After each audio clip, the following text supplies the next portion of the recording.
اعوذ بالله من الشیطان الرجیم بسم الله الرحمن الرحیم. شروع کوم د الله د لوی ستر نوم نه چې ډېر بخونکی مهربان دی. خالق د مخلوق ته، رازق د مخلوق ته، قادر په مخلوق ته. عزتمندو، نن داسې په یو دردېدلي پروګرام کې چې هغې ته حقیقت کې دردېدلی پروګرام وایي، سید رحمان په کور کې ناست یم په اماندره کې. عزتمندو، په اماندره کې دې کور کې چې ما تاسو په دې فوټیج کې چې کوم دا کور تاسو وکتلو چې په غریب سړي باندې همیشه په ګڼو لفظونو کې داسې راځي او تاسو به کتلي هم کله چې انسان عاجز شي، غریب شي، بېوسه شي، د هغه نه خپل خپلوان هم لاس والي، د هغه نه په کلي کې که د هغه سکر ورول نه چې هغه خپل ابۍ راوړی، د هغه خو هغه هم د هغه نه ډډه کوي، سنګتې کوي. هم د دغه مریض په دغه کور کې بیا یو ځانګړی حیثیت پاتې شي، یو بېوسه پاتې شي. عزتمندو، دا کور چې تاسو کمې نه ځي نو تر اوسه پورې د کور نه ټاټ تاو. سید رحمان ورور به نن نه 2 کاله مخکې د ده یو اسو ریړه به یې په هغې باندې چلوله. عزتمندو، هغه هسپه چې د هغه مړه شوله. سید رحمان ورور چې دی هغه د سیمټو په ګودام کې چې دی په هغې کې کار کوي. عزتمندو، د هغه لاسونه تاسو ته وګورئ چې په خپله باندې هم مریض دی، لاسونه دغه دا حل دی. عزتمندو، سید رحمان په خپل بچي باندې چې هغه هم د دین او د دنیا او د آخرت دواړو ګټه ده، په خپل بچي باندې حفظ کوي او په یو مدرسه کې داخل کړی. آیا که سید رحمان د خپل زوی راوباسي او یا چېرته په منډاهۍ کې یا د چي په هوټل کې کښېنئ یا د خو د هغه زندګي چې دا دنیا هم تباه شو او زما خیال دی چې زه به دا ووایم چې مستقبل روښانه چې هغه هم تباه شو. خو الحمدلله دا د الله قرآن وی او قرآن چې د چا په زړه کې پروت وي نو زه یم چې زه الله پاک د اماندرۍ ته راورسولم نو داسې به نور هم زما مسلمانان نونه شته چې نن د هغه کور والا ته کوم تکلیف ته چې د هغې خپې پړسېدلي دي او هغې ته د ګردو شکایت راغلی. ډاکټر ورته ویلي دي چې که تاسو د دې د علاج په صحیح طریقه ونه کړو او په صحیح طور سره دا ونه شولو نو کیدای شي چې دا دوانه کډني ګردې چې کوم دي د هغې پیل شي. الله دې نه کړي. عزتمندو، بیا د هغې نه چې موږ هغې له پروګرام کوو او هغې بیا خلکو ته مخامخ راولو چې یاره زموږ د خور ګردې پیل شوي دي یا څوک ګرده راکوي. نو عزتمندو، په دې وخت کې په دې باندې لږې پیسې لګي راځئ د سید رحمان ورور په دې خپلې کور والا په حوالې سره د خپل کاروبار د خپلې مایوسۍ په حوالې سره هغه زما مسلمانان وروڼو ته څه وایي. السلام علیکم. جی وعلیکم السلام. وروره دا راته ووایه چې څومره تکلیفات دي تاسو ته؟ ډېر زیات تکلیف دی، زه ډېر بېوسه یم، ډېر عاجز یم. مخکې مې ریړه وه، اسپه مې مړه شوه او اوس راته کور والا بیمار دی. په دغه 1500 روپو زه علاج وکړم که وړو له بچو نه رزق پیدا کړم. تاسو په دې ځای کې شپه کوئ دا کوم چې په ډاګه پروت او جی او جی. او دا بچی چې دی څه کوي؟ دا بچوړی دی مدرسه کوي او سکول وایي. سکول وایي. او جی. ما د مسلمانانو وروڼو نه څه غوښتنه کوي؟ د دې مسلمانانو وروڼو دا کوم چې د ما سره تعاون وکړي د الله د رضا دپاره. جی. چې تاسو پې زما د خور د دې کور والا خدمت ډاکټر پې وکړم او د خپل بچو رزق پې پیدا کړم. تر اوسه پورې دا ډاکټر ته نه ښوی چې د هغې خپې دومره پړسېدلي دي؟ صرف پرون دونه وس را سره څه نه و چې بله مې د چا له راواغېستې 1000 روپۍ او بو مې دغه د دوايا نه تاسو د مخې دې رسل. جی. تاسو دې اماندره کې د وخت نه اوسېږئ؟ د وخت نه اوسېږو، د بچپن نه. قوم څه دی جي تاسو؟ دغه ګوجر. ګوجر. او جی. هېڅوک داسې نه دي راغلي ستاسو د یا سوشل ورک تا چاته ویلي دي؟ ما چاته ویلي خو یو کس نه دي راغلي. نه دي راغلي؟ د دې کور د دې بچو ته پوښتنه یې کړې؟ یو کس نه دي راغلي. علاوه ستاله ستا سره د خدای خو وکړو، تا د خدای عزت نصیب کړي. دا سوال دلته کې راغلی او په موږ پسې دلته کې د موږ تپوس وکړو. د دې یوه د خدای هم په دنیا درکړم، د خدای په آخرت درکړي. الله دې خیر کړي. زه راځم عزتمندو، د خپل وړوکي وراره راځم چې هغه ته به زه په ځمکه باندې به زه هغه ته کښېنم.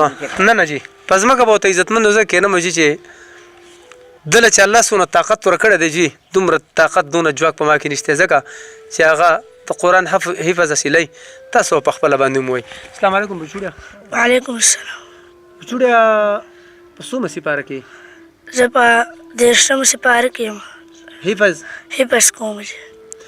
بچوړیا ستا مور له څه چل دی؟ زما مور ډېر بیماره ده او ډېر بېوسه یو مونږ او زما مور هره ورځ بیماره او ګلډون هم ډېره بیماره ده او اسپتال کې ورته ډاکټرانو هم ویلي چې ګلډو علاج ونه شو نو ستاسو له دوانه ګلډې به پیلې شي. ته زما د مسلمانانو وروڼو نه څه غوښتنه کوې؟ زویه تا دا ټول خلک ایني؟ زه خپل مسلمانانو نه دا غوښتنه کوم چې موږ سره مدد وکړي او زه خپل ماماګانو نرونو نه دا غواړم چې زما مور ډېره بیماره ده او موږ سره امداد وکړي او زما دا مور ټیک شي.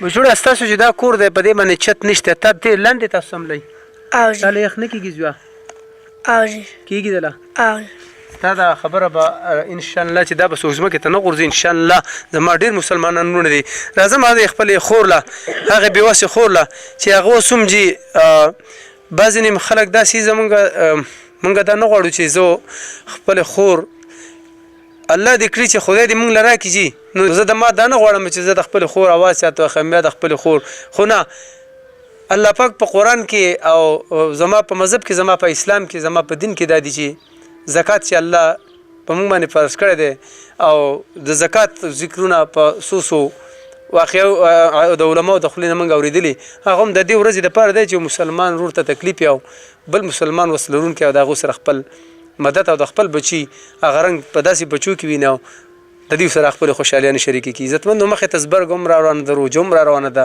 تاسو د دې قاري خبرې تاسو هم اورېدې راځئ زما دا خور په خپل حوالې سره زما مسلمانان ورته سوی خور السلام علیکم. وعلیکم السلام. خورۍ دا راته ووایه څه تکلیف دی د خورۍ؟ وروري زه بیماره یم د ګردو بیماري مې ده زما دواړه ګردې پړسېدلې دي او هېڅ اسرم نشته بغیر د الله نه او ما ته ډېر زیات تکلیف دی بېوسه یو ناچاره یو زما خوله نه واځېږي تاسو ته چې زه ستاسو ته خپل بیان وکړم. نه خورۍ جاړم زما نه دا زما د قاري صاحب سره ناست او د هغه قرآن په زړه کې پروت دی خورۍ انشاءالله تعالی به خلک راوړي دې کور ته به دله راځي موږ ستا دپاره دی الله لري موږ ستا وروڼه نه یو اوس ستا د ګردو علاج ممکن دی چې وشي که نه جي زما د ګردو بیماري ده ډېره زیاته په دې بټخیري ډاکټرانو لاړم ډېره خو هېڅ دغه یې نه کېږي زموږ سره دونه څه نشته چې زه پرې غټ علاج وکړم غټ ډاکټر له پې لاړه شم زما واړه بچي دي زما ډېره ناچاري ده بېوسي مې ده زما د خفګان نه خبرې کولی نه شم.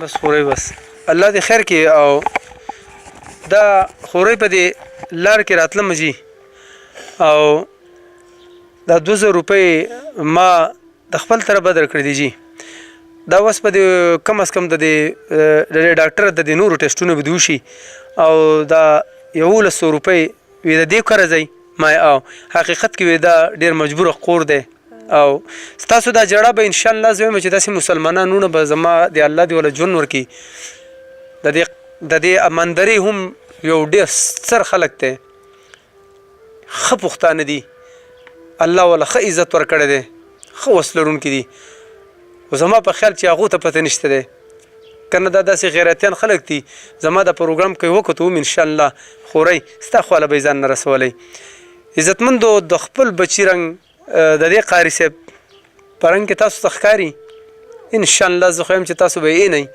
او به یې ګورئ زما د دې خور دواړه خپې پړسېدلي دي عزتمندو ګردې پیل کېدو طرف ته روانې دي اوس یې علاج کېږي عزتمندو ټیسټونه دغه دي زموږ سره دي خو چې د هغوی سره د خپل کور د چت پیسې نشته عزتمندو هغه به د خپل علاج دپاره دا خو که نن معمولي ډاکټر له لاړ شي هم 10-12 هزار روپۍ د خلکو نه په ټیسټونه او په دوایي باندې لګي د هغه وجې نه دا غریبه دومره ایساره ده اوس هم د الله سره پیږي عزتمندو د دې اماندرۍ زما څومره مسلمانان وروڼه چې په بهر هېوادونو کې دي عزتمندو زه به د خپل رور نمبر هم ورکوم او خپل نمبر به هم ورکوم که ما ته رالې نو هم به انشاءالله زه د مینګورې سواد نه روانېږم او د خپله خور به کومه نمونه ډاکټري کوم ځای کې ډاکټر انشاءالله هغې ته به یې بوزم هغې ته به یې رسوم او د رب نه امید لرم چې د دا علاج به کوو د نورو اخلاص پروګرامونو په شانتې به زه ستاسو د دې پروګرام هم دا مندرې سترګې په لار یم عزتمندو دا خپل پروګرام رانغاړم بل پروګرامه پورې پوره د اخلاص د ټیمه ستاسو سره اجازت اخلمه په ډېر ادب احترام سره په الله سپارم په الله مې سپارلی لوی الله په امان